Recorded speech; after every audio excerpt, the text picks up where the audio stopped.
ये गजेंद्र सिंह राजपुरोहित है, इनको अभी रिसेंटली कोई पुरस्कार मिला है, तो वो कौन सा मिला है? तो वो मिला है साहित्य अकादमी पुरस्कार। तो ये केंद्रीय साहित्य अकादमी पुरस्कार जो है, ये कितनी भाषाओं में अपने पुरस्कार देता है? तो ये टोटल 24 भाषाओं में देता है, जिसमें से 22 जो है वो तो संविधान में आती है, लेकिन 2 जो है युवा पुरस्कार जो है, ये किसे मिला? तो युवा पुरस्कार मिला देवीलाल मैया को, देवीलाल मैया को।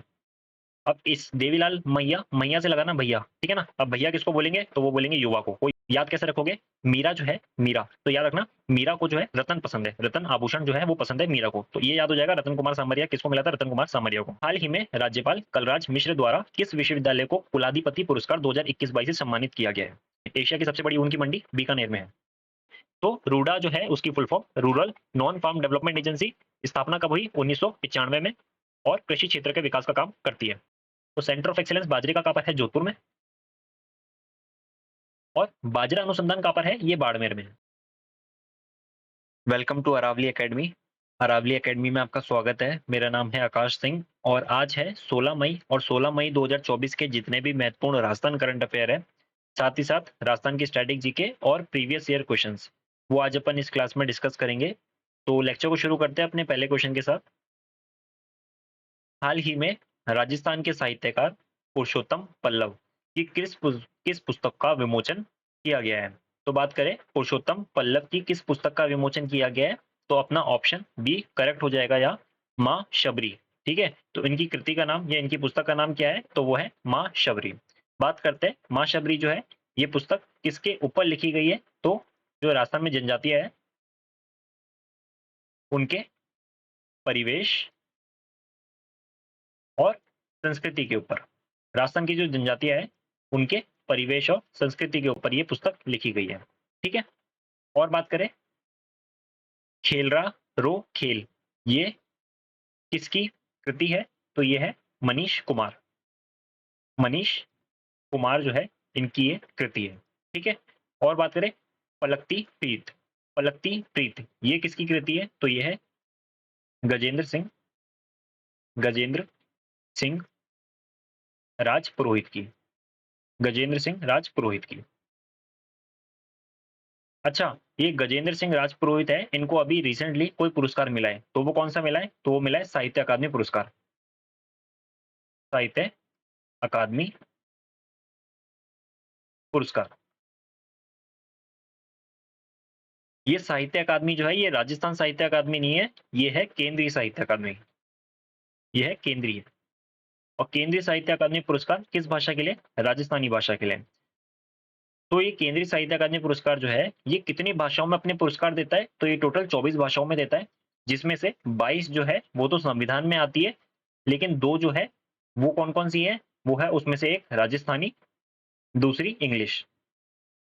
ऐसे ही टोटल 24 भाषाओं में ये पुरस्कार देता है। तो केंद्रीय साहित्य अकादमी पुरस्कार राजस्थानी भाषा का किसे मिला था? गजेंद्र सिंह राजपुरोहित, और कृति कौन सी थी? पलकती प्रीत, पलकती प्रीत। आगे बढ़ते हैं। राजस्थानी भाषा साहित्य पुरस्कार समारोह में मोहन राम छाबा राजस्थान लेखन पुरस्कार किसे दिया जाएगा? तो तरुण कुमार दादीज करेक्ट ऑप्शन हो जाएगा। और बात करें अगर ये नहीं आता है कि मोहन राम छाबा राजस्थान लेखन पुरस्कार, तो ये भी आएगा कि मायाड़ भाषा, राजस्थानी भाषा साहित्य पुरस्कार समारोह में मायाड़ भाषा के लिए किसे पुरस्कार दिया गया? तो वो मिला है तरुण कुमार दादीज को, मायाड़ भाषा के लिए। ठीक है, मायाड़ भाषा के लिए। ठीक है, तो याद रखना मायाड़ भाषा के लिए किसे मिला है? तरुण कुमार दादीज को।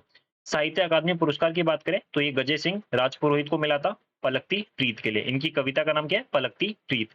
और बात करें साहित्य अकादमी पुरस्कार जो है ना, इनके 2 और पुरस्कार मिलते हैं, ठीक है ना, इसके अंदर। तो वो कौन कौन से मिलते हैं? तो एक तो है साहित्य अकादमी बाल पुरस्कार, दूसरा है साहित्य अकादमी युवा पुरस्कार।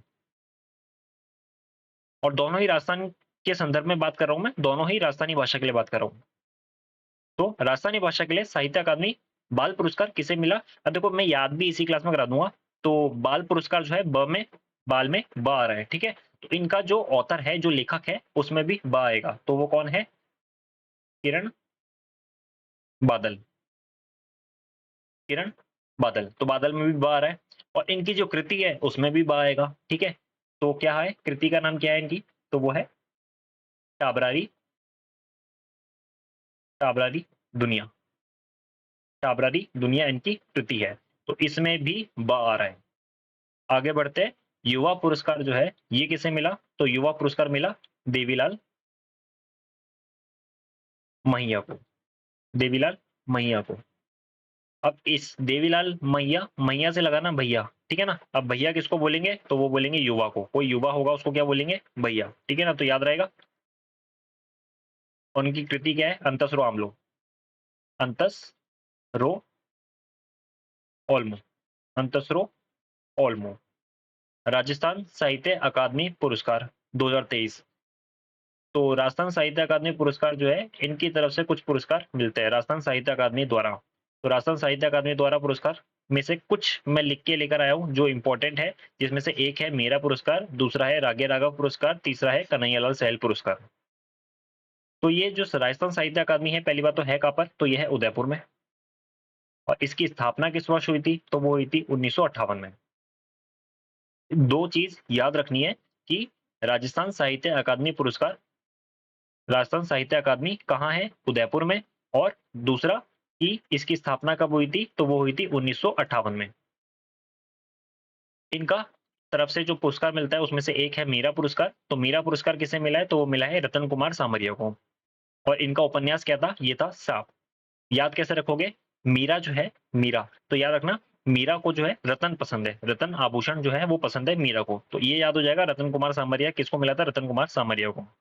अगर तुम लोगों को मीरा जी की स्टोरी पता हो, तो मीरा जी की स्टोरी के अंदर क्या होता है कि जो मीरा जी होती है उनको टोकरी में सांप भर के दिए दिए जाते हैं, ठीक है? तो वैसे ही सांप से याद रखना मीरा। तो मीरा पुरस्कार सांप उपन्यास हो गया। दूसरा, रतन कुमार सामरिया जो है इनको ये पुरस्कार मिला है। रागे राघव पुरस्कार पुरुषोत्तम पोमल को मिला है। इनकी कृति है, इनका उपन्यास है पाषाण पुत्री शतरानी हीरा दे। कन्हैयालाल सहल पुरस्कार जो है वो किसे मिला है? तो वो मिला है राघवेंद्र रावत को। इनकी डायरी है मारक लहरों के बीच। इनकी कृति का नाम क्या है? मारक लहरों के बीच। और किसे मिला है? राघवेंद्र रावत को कन्हैयालाल सहल पुरस्कार। आगे बढ़ते हैं अपने नेक्स्ट क्वेश्चन की तरफ। हाल ही में राज्यपाल कलराज मिश्र द्वारा किस विश्वविद्यालय को कुलाधिपति पुरस्कार 2021-22 से सम्मानित किया गया है? तो बात करें कुलाधिपति पुरस्कार, ये किस विश्वविद्यालय को मिला है? तो मोहनलाल सुखाड़िया विश्वविद्यालय उदयपुर को मिला है। तो अपना ए, ऑप्शन ए ये करेक्ट हो जाएगा। बात करते हैं मोहनलाल सुखाड़िया विश्वविद्यालय की। तो यहाँ पे राजस्थान की पहला विश्वविद्यालय जहाँ पर संविधान पार्क बना था वो मोहनलाल सुखाड़िया विश्वविद्यालय ही है। अच्छा, राजस्थान में किस टेक्निकल यूनिवर्सिटी, किस तकनीकी विश्वविद्यालय के अंदर संविधान पार्क बना था? तो वो प्रथम तकनीकी विश्वविद्यालय था राजस्थान टेक्निकल यूनिवर्सिटी कोटा के अंदर।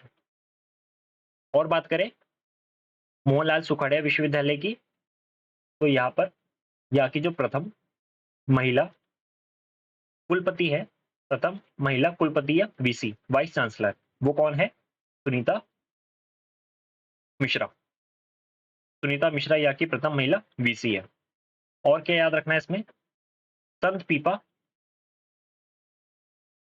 संत पीपा अध्ययन केंद्र जो है वो भी मोहनलाल सुखाड़िया विश्वविद्यालय उदयपुर में ही है।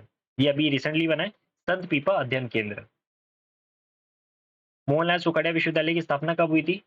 तो इसकी स्थापना हुई थी 1962 में। तो ये 4 पॉइंट मोस्ट इंपॉर्टेंट है याद रखने कि पहला तो संविधान पार्क यहाँ पे बना था, राजस्थान का पहला संविधान पार्क किसी विश्वविद्यालय में, तो वो उदयपुर में मोहनलाल सुखाड़िया में।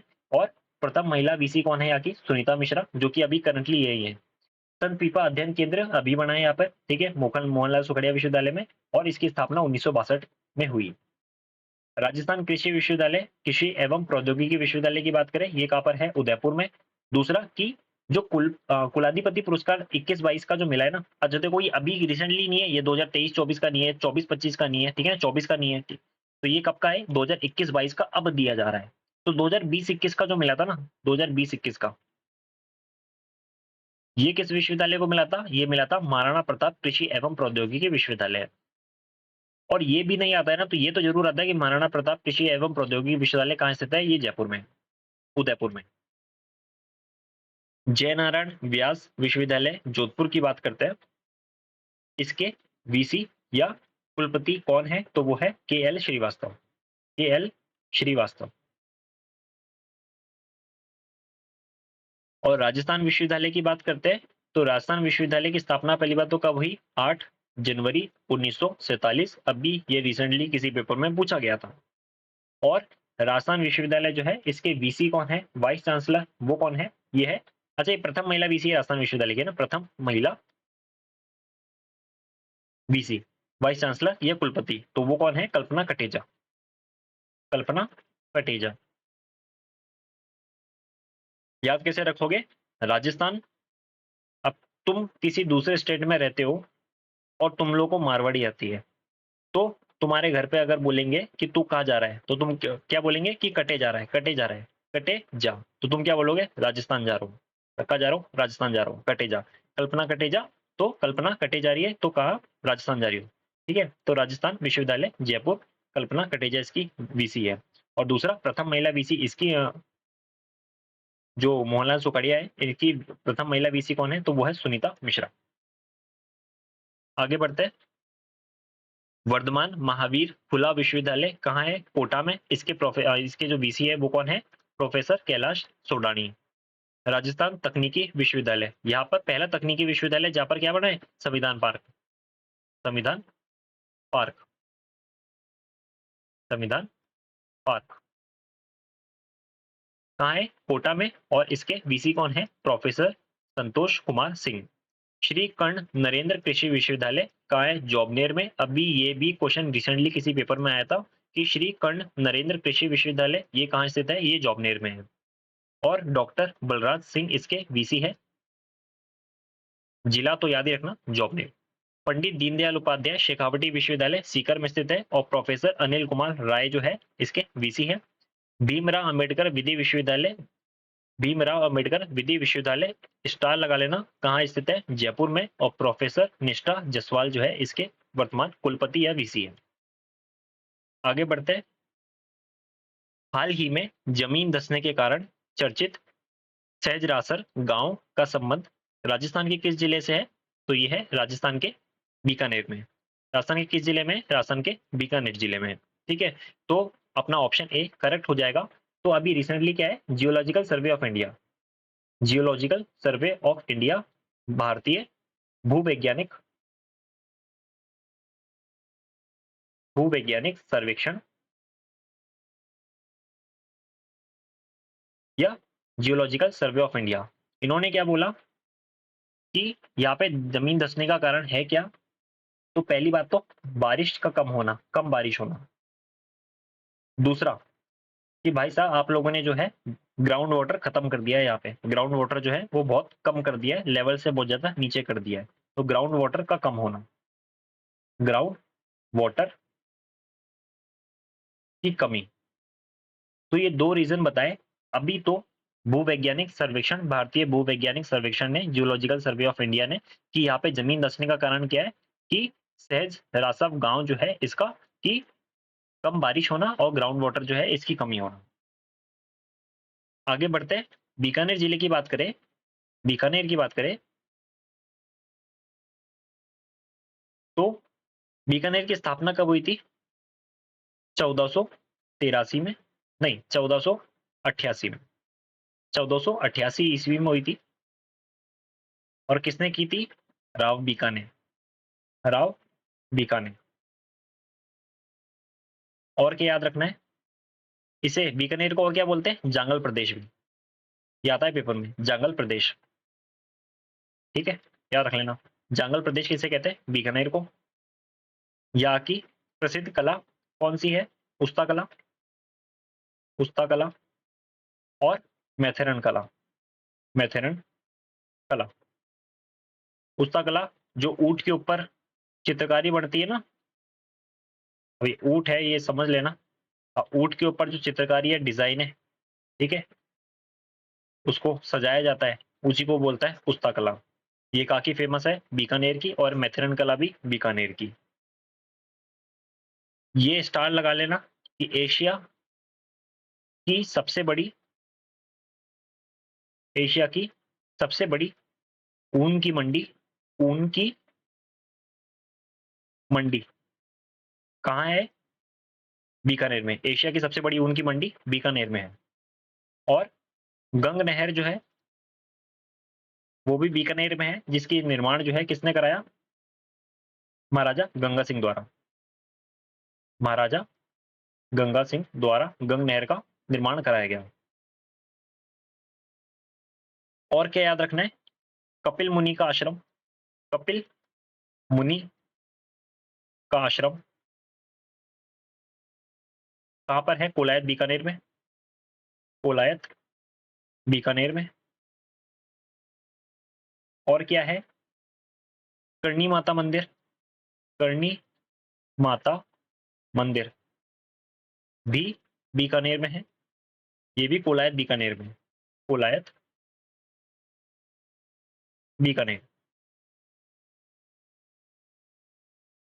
ठीक है। और एक और चीज कि नागणेची माता जो है, नागणेची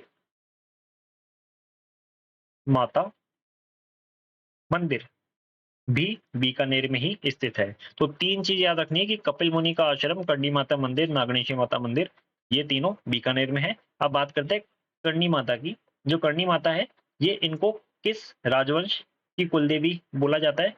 तो बीकानेर के राठौड़ों की कुलदेवी, बीकानेर के राठौड़ की कुलदेवी के नाम से जाना जाता है। और क्या? यहाँ पे सफेद चूहे जो है, उनको क्या बोलते हैं? उनको बोलते हैं काबा। याद रखा है पेपर में कि काबा बोलते हैं सफेद चूहों को, जो करणी माता में मिलते हैं सफेद चूहे, और इनका देखना जो है वो शुभ पाया जाता है। सावन भादो कड़ाइया, सावन भादो कड़ाइया कहाँ स्थित है? सावन भादो कड़ाइया कहाँ स्थित है? तो वो भी देशनोक बीकानेर करणी माता मंदिर पे जो है सावन भादो कड़ाइया है। ठीक है। और क्या याद रखना है?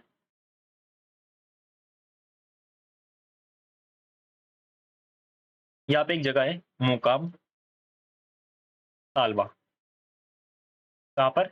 नोखा बीकानेर में, नोखा बीकानेर में। अब ये मुकाम तालवा जो है ना, ये विश्नोई संप्रदाय जो है, विश्नोई संप्रदाय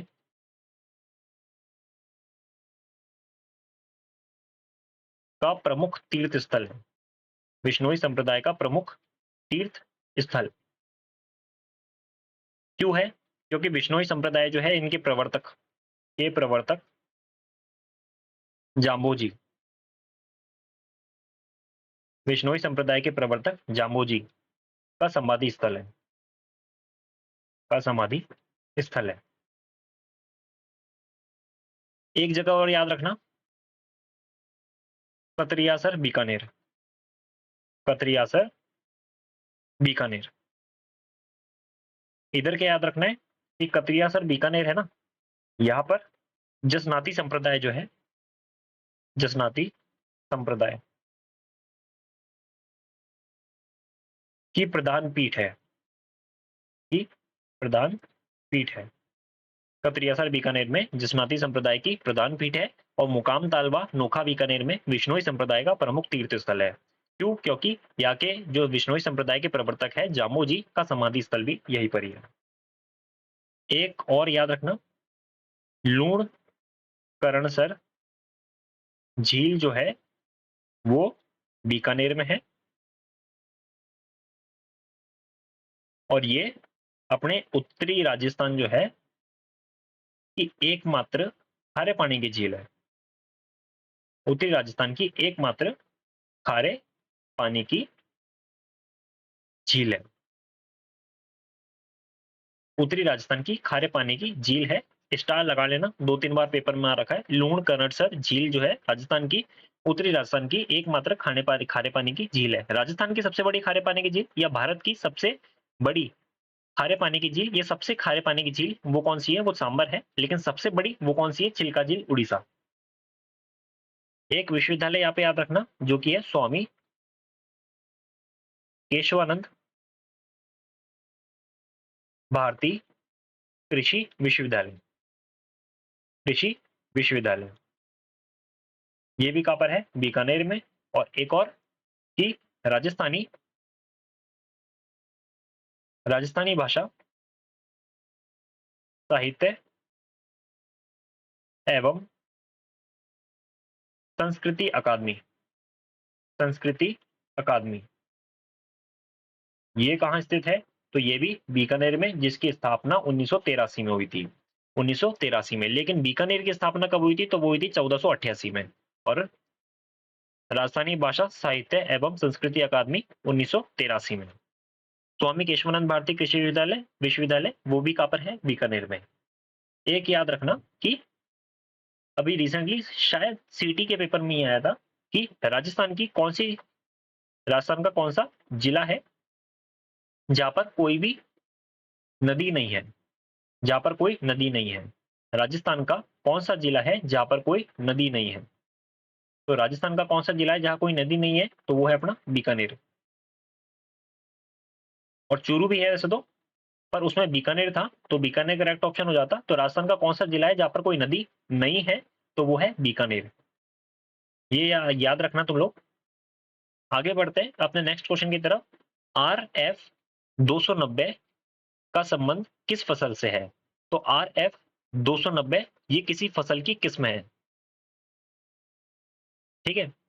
अब जैसे किस्म तो बहुत सारी होती है। अब जैसे तुम चावल की बात कर लो। अब चावल भी कई प्रकार का आता है, साबरमती आता है, और भी कई किस्म आती है चावल की भी। ऐसे गेहूं की आती है, जौ की आती है। तो RF 290 किस्म का संबंध जो है किस फसल से है? तो वो है ऑप्शन सी अपना करेक्ट है, सौंफ से। ऑप्शन सी जो है सौंफ, इसका करेक्ट ऑप्शन हो जाएगा। बात करते हैं जौ की। अभी जो जौ है इसकी नई किस्म कौन सी बनी थी? तो वो बनी थी RD 57। जौ की नई किस्म कौन सी बनी थी? RD 57। और सौंफ की कौन सी बनी है? RF 290। अच्छा देखो, मैं इसलिए बता रहा हूं क्योंकि RD 57 जो है पेपर में आ रखा है। RD 57 पेपर में आ रखा है।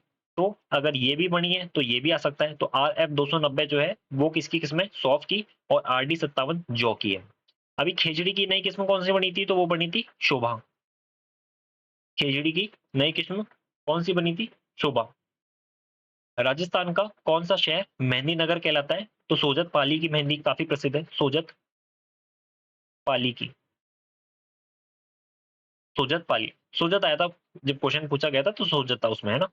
नाइट्रोजन उर्वरक है। नाइट्रोजन उर्वरक कौन सा होता है? यूरिया। नाइट्रोजन जो है इसमें, यूरिया में नाइट्रोजन पाई जाती है। कौन सा जिला राज्य के लिए, अच्छा यूरिया डालते ही इसलिए है ताकि पौधों को जो है नाइट्रोजन मिल सके। कौन सा जिला राज्य के कुल उत्पादन का 30% कपास उत्पादन करता है? तो राजस्थान के अंदर सर्वाधिक कपास उत्पादन या फिर 30%, राजस्थान का टोटल 30% कपास उत्पादन कौन सा जिला करता है? तो वो है हनुमानगढ़। हनुमानगढ़। राजस्थान के अफीम उत्पादक जिले कौन से हैं? तो राजस्थान के अफीम उत्पादक जिले हैं चित्तौड़गढ़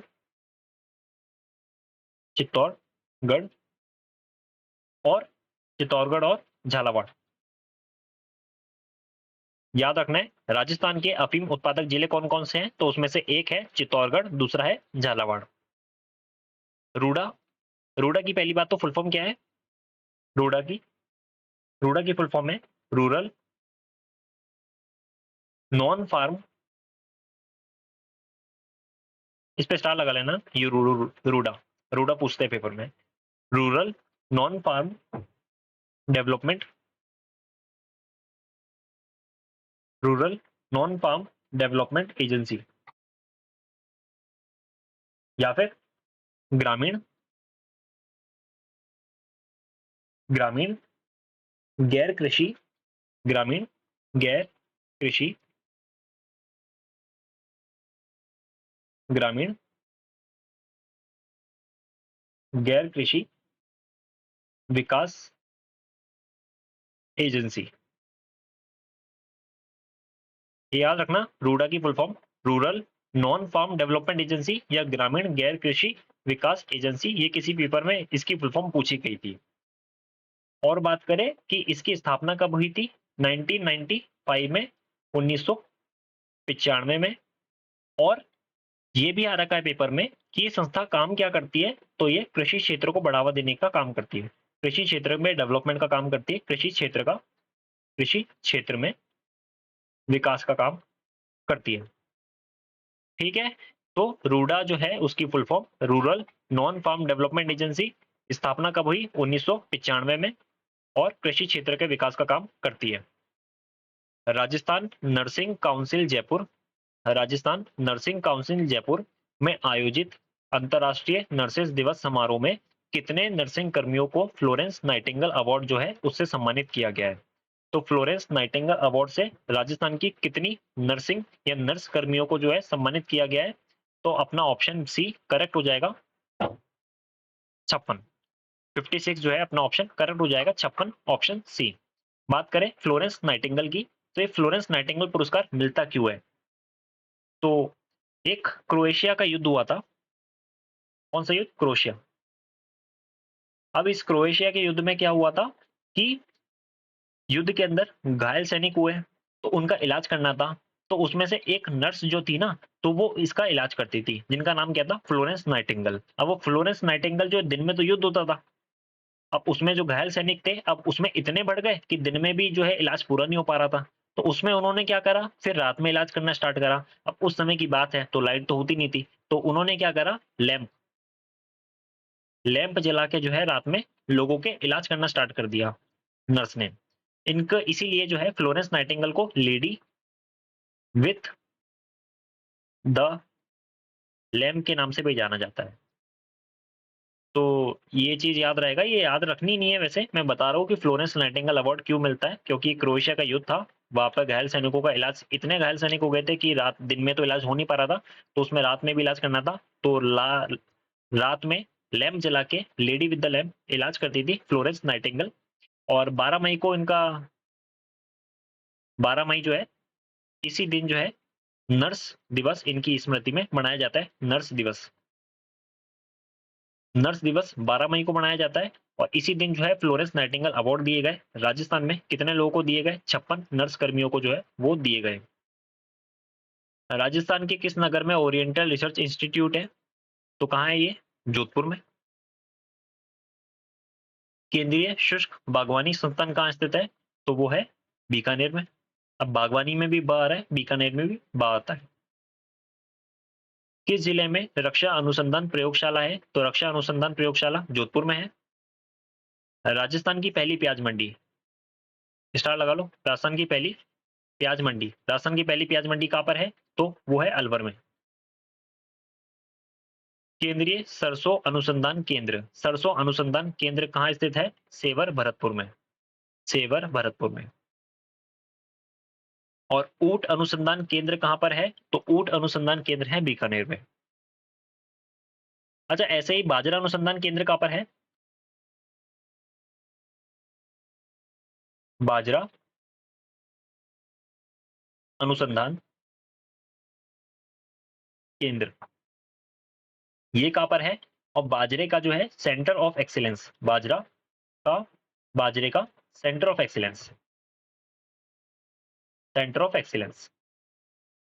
ये कहाँ पर है?